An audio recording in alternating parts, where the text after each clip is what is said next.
ce mardi 26 pour le WOD numéro 127. 127. Vous voyez, elle se réchauffe de jour en jour, elle est au top. J'ai perdu mon écharpe. C'est déjà pas mal.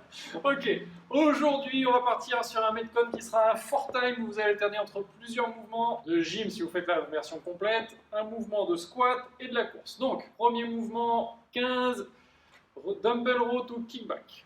On vous montrera après. 15 overhead squat, 400 mètres de run, 21 renegade row, 21 front squat, 400 mètres de run, 27 plank row, pas de pompe cette fois-ci, et 27 goblet squat. On terminera par 400 mètres de run. Vous ferez tout ça le plus rapidement possible, et ça sera fini pour aujourd'hui. On vous a mis un petit peu de renfort, mais ça dépend de votre état de forme, évidemment. On va commencer, comme d'habitude, par l'échauffement. Échauffement, 3 tours de 10 overhead wide squat. C'est-à-dire qu'on va prendre ses pieds, largeur, plus large que votre squat classique, sumo si vous pouvez, prise de main classique, on descend d'overhead squat. Gardez bien les genoux qui restent dans l'alignement et qui suivent les pointes de pied. Pied à plat au sol. Ok, elle est très souple, elle descend bas. Si vous pouvez descendre moins bas, ne vous inquiétez pas, c'est pas grave. Descendez de l'amplitude que vous pouvez. Il y a 3 tours, peut-être qu'au fur et à mesure, vous allez descendre de plus en plus bas. Parfait, ne relâchez pas le gainage en bas. Ensuite, il y a 10 rotational lat Ring row. ring row. Trop long, c'est le mot d'exercice trop long. C'est ça. Donc, vous mettez dans un angle de porte, ça marche. Hein. Donc, si vous avez des anneaux, c'est encore mieux. Vous mettez une main. Si vous avez un Thomas, c'est bien aussi. Si vous avez courage et force et honneur, vous le faites. Allez, on se penche, on ouvre et on revient à la rotation. Voilà, elle donne un petit coup de bassin parce que je ne suis pas très stable. Mais essayez de ne pas donner de coup de bassin, de bien forcer avec les dorsaux et de revenir. J'avais pas prévu le changement de main. Voilà, donc c'est ça le mouvement, vraiment. On essaye d'ouvrir en faisant une rotation, on ferme la rotation et on tire et on fait la rotation dans le sens inverse. Vous allez voir, ça va bien activer les dorsaux, ça va bien activer aussi l'arrière de l'épaule, c'est parfait, c'est pour ce qui nous attend ensuite. Après, on part sur des lateral lunges overhead de nouveau. Donc, comme c'est des lunges et pas des cosaques, on garde les pieds à plat au sol. Vous allez chercher le côté, pareil, vous descendez le plus bas possible et vous revenez. Il ne faut pas que le buste il penche trop en avant, vous restez bien droit, cambrez pas. Donc pareil, vous ne descendez pas très bas, c'est pas grave. Vous faites de l'amplitude que vous pouvez faire. C'est l'échauffement, le but du jeu, ça sert à activer et à chercher un peu de mobilisation. Parfait, c'est ce qu'on fait. Donc une fois qu'on a fini les lateral lunges, overhead, on fait 20 plank, shoulder tap. On contracte les abdos, les fessiers, et là on va taper épaule droite, main gauche, épaule droite. On alterne et on en fait 20 au total. Une fois qu'on a fait cet échauffement-là, donc on a fait ces 3 tours, prenez le temps de descendre correctement sur les exercices, hein, ne vous précipitez pas. On va faire un peu de mobilité, ça sera du chair pigeon pose, 1 minute par côté à peu près. Donc je me mets en position de pigeon pose sur le banc, je vais chercher. Donc pareil, on essaye de ne pas cambrer, hein, donc si on est plus penché en avant, on est plus penché en avant. Et on s'auto-grandit, on cherche à se grandir au maximum. On peut mettre les mains au-dessus de la tête, mais surtout, vraiment aspirer, grandissez-vous. Donc 1 minute à droite, 1 minute à gauche, et vous redescendez tout doucement du bras. Magnifique.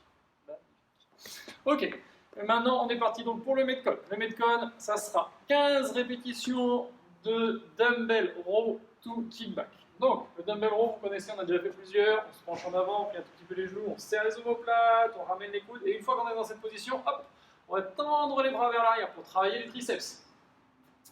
15 répétitions. Donc, pensez à bien respirer, à bien ouvrir. Prenez une charge qui vous convient. Si au fur et à mesure du Metcon, vous sentez que les charges sont trop légères, vous pouvez augmenter la charge. Vous n'êtes pas obligé de faire tous les exercices à la même charge si vous avez plusieurs paires d'haltères, évidemment. Ensuite, on enchaîne avec 15 overhead squats. Vous le faites à un bras, je déverrouille les hanches, je descends, je remonte. Je regarde devant moi, je contracte bien les appuis. Une fois qu'on a fait les 15 overhead squats, on est parti pour 400 mètres de run. On respire bien.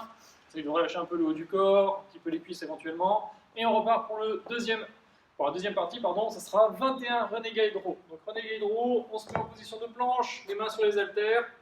Et là on fait une pompe. Et on va alterner un tirage à droite, un tirage à gauche. Ça c'est une rep.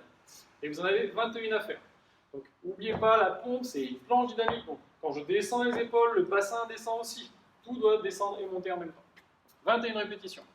Ensuite on alterne avec 21 front squat. Les épaules, les haltères sur les épaules, et pareil, je fais mon squat, je désengage les hanches doucement, je plie les jambes et je remonte. Restez bien gainé, ne vous laissez pas tomber en 21 reps. On repart pour 400 mètres de run. Et on va attaquer la troisième et dernière partie. Ça sera 27 plank row. Donc, même position de départ que le renegade row. Sauf que cette fois-ci, on fait que les tirages. Main à droite, main à gauche, une rep. Et ainsi de suite. Pareil, restez bien gainé, contractez les abdos et évitez de trop tourner. Pas de row de rotation pour aujourd'hui. Et après, on fait 27 complete squats. Vous pouvez remonter comme elle, hein. Je pense que d'ailleurs c'est ce qui va se passer à la fin quand on sera à ce niveau-là. Donc, je garde bien l'haltère proche de moi, je descends pareil que les squats, toujours même technique. Je garde bien mon pied à plat au sol, je ne bascule pas trop le poids dans les talons, mes pieds ne doivent pas décoller du sol, bien à plat. Et je fais mes séries. Je termine par 400 mètres de run. Une fois que j'ai fait mon dernier 400 mètres de run, donc le troisième, j'ai terminé pour aujourd'hui. On aura pas mal donné. Vous n'arriverez plus à lever les bras comme moi, mais c'est pas grave. Donc, une fois que vous avez terminé ça, vous avez un petit peu de renfort qui vous attend. Si vous avez encore de l'énergie, éventuellement, tout est marqué dans la description en bas. Et après, vous terminez par du stretch. Du stretch, on étire quoi? Las moletas. On étire les mollets, très bien. On a changé de pays, vous avez vu, on est international. C'est ça. Voilà, donc on étire sur l'haltère, sur un mur, sur un poteau, tout ce que vous voulez. Ensuite, les quads, a priori? Yes. C'est ce qui est écrit. C'est ce qui est écrit. Trop fort, ça va. Voilà, c'est bon truc. Et on termine par les avant-bras. Voilà, vous mettez les mains au sol et vous amenez les épaules vers l'arrière. Évidemment, on vous montre quelques suggestions d'étirement, mais si vous voulez étirer d'autres parties de vos corps, comme les dorsaux, les triceps, les pecs, comme vous voulez, vous pouvez étirer tout ce que vous souhaitez. Ce qu'on vous conseille à chaque fois, c'est de faire un petit retour au calme après la séance, et si vous pouvez, juste avant de vous coucher, une séance d'étirement un tout petit peu plus longue, pour passer un peu plus de temps sur chaque mouvement. Voilà, on est bon pour aujourd'hui. Yes. Yes. Donc on se dit rendez-vous mercredi, donc demain pour un prochain WOD. Très bonne fin de journée.